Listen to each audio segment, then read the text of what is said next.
Chapter 2. Mrs. John Dashwood now installed herself mistress of Norland, and her mother and sisters-in-law were degraded to the condition of visitors. As such, however, they were treated by her with quiet civility, and by her husband with as much kindness as he could feel towards anybody beyond himself, his wife, and their child.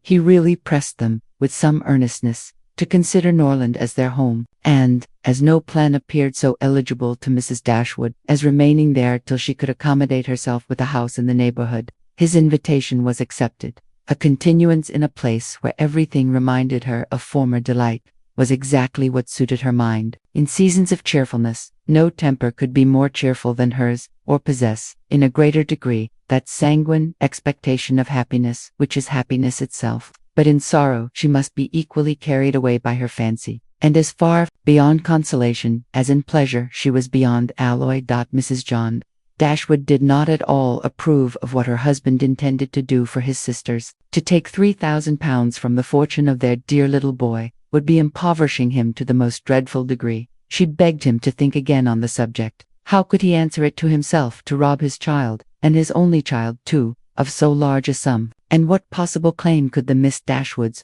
who were related to him only by half-blood, which she considered as no relationship at all, have on his generosity to so large an amount?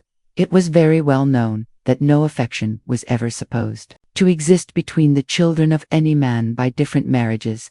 And why was he to ruin himself, and their poor little Harry, by giving away all his money to his half-sisters? "It was my father's last request to me," replied her husband, "that I should assist his widow and daughters. He did not know what he was talking of, I dare say, 10 to 1, but he was light-headed at the time. Had he been in his right senses, he could not have thought of such a thing as begging you to give away half your fortune from your own child. He did not stipulate for any particular sum, my dear Fanny. He only requested me, in general terms, to assist them, and make their situation more comfortable than it was in his power to do. Perhaps it would have been as well if he had left it wholly to myself. He could hardly suppose I should neglect them, but as he required the promise, I could not do less than give it. At least I thought so at the time. The promise, therefore, was given, and must be performed. Something must be done for them whenever they leave Norland and settle in a new home. Well, then, let something be done for them, but that something need not be £3,000. Consider," she added, "that when the money is once parted with, it never can return. Your sisters will marry, and it will be gone forever. If, indeed, it could ever be restored to our poor little boy, why, to be sure," said her husband, very gravely, "that would make great difference. The time may come when Harry will regret that so large a sum was parted with. If he should have a numerous family, for instance, it would be a very convenient addition. To be sure it would. Perhaps, then, it would be better for all parties. If the sum were diminished one half, £500 would be a prodigious increase to their fortunes. Oh, beyond anything great. What brother on earth would do half so much for his sisters, even if really his sisters, and as it is, only half-blood? But you have such a generous spirit." "I would not wish to do anything mean," he replied. "One had rather, on such occasions, do too much than too little. No one, at least, can think I have not done enough for them. Even themselves, they can hardly expect more." "There is no knowing what they may expect," said the lady. "But we are not to think of their expectations. The question is, what you can afford to do." "Certainly, and I think I may afford to give them £500 apiece. As it is, without any addition of mine, they will each have above £3,000 on their mother's death, a very comfortable fortune for any young woman." "To be sure it is. And, indeed, it strikes me that they can want no addition at all. They will have £10,000 divided amongst them. If they marry, they will be sure of doing well, and if they do not, they may all live very comfortably together on the interest of £10,000. That is very true, and, therefore, I do not know whether, upon the whole, it would not be more advisable to do something for their mother while she lives, rather than for them something of the annuity kind. I mean, my sisters would feel the good effects of it as well as herself. 100 a year would make them all perfectly comfortable." His wife hesitated a little, however, in giving her consent to this plan. "To be sure," said she, "it is better than parting with £1,500 at once. But then if Mrs. Dashwood should live 15 years, we shall be completely taken in." "15 years, my dear Fanny, her life cannot be worth half that purchase." "Certainly not. But if you observe, People always live forever when there is any annuity to be paid them. And she is very stout and healthy, and hardly 40. An annuity is a very serious business. It comes over and over every year, and there is no getting rid of it. You are not aware of what you are doing. I have known a great deal of the trouble of annuities, for my mother was clogged with the payment of 3 to old superannuated servants by my father's will, and it is amazing how disagreeable she found it. Twice every year these annuities were to be paid, and then there was the trouble of getting it to them, and then one of them was said to have died, and afterwards it turned out to be no such thing. My mother was quite sick of it. Her income was not her own, she said, with such perpetual claims on it, and it was the more unkind in my father, because, otherwise, the money would have been entirely at my mother's disposal, without any restriction whatever. It has given me such an abhorrence of annuities, that I am sure I would not pin myself down to the payment of one for all the world.